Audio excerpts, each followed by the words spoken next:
Hey, this is Dr. Miguel Cruz in Burnsville, North Carolina, Cruz Life Center. I want to just talk about listening today. Um, I miss days when we can go to our neighbors and sit on the porch and just talk and listen to each other. Um, Today's technical age, it's actually ruining the ability to listen.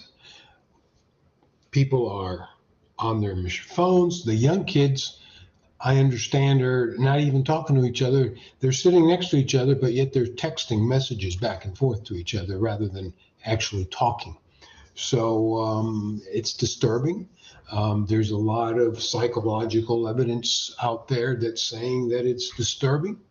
So, we need to start thinking about doing something about it. I know in healthcare, um, gee whiz, one of the biggest complaints that I'm getting from my patients is that they're tired of going to the doctor and the doctor never even looks at them. They're just busy on their computer asking a bunch of questions and that's it. The people are coming in telling me they had an examination and nobody touched them. They just send them for this test and for that test, ask them a bunch of questions, and off they go.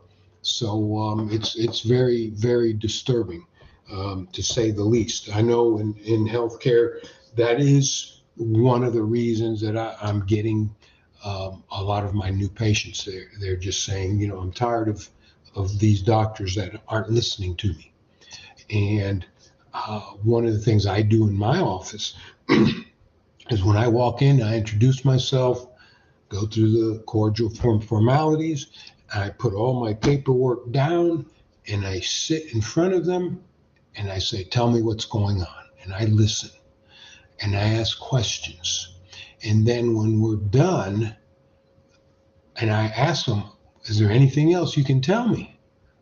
No, I think we've covered it all.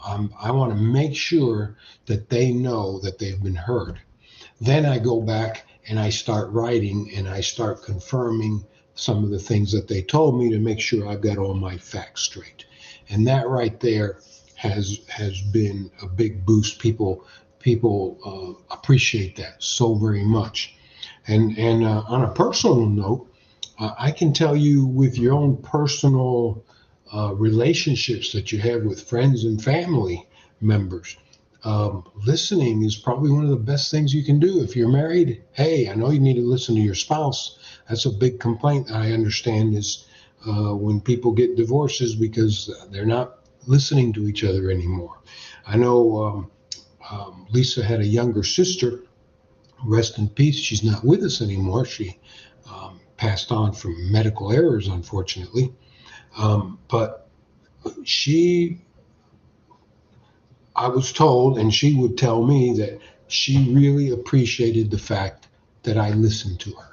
And all I did is just sit there and let her talk, and I'd give her a big hug and let her know that I loved her, and that's it. Whereas everybody else always tried to fix her. She had a lot of issues, emotional and what have you, but everybody's always trying to fix her. I knew I couldn't fix her, but I can listen, and she appreciated that. So keep that in mind.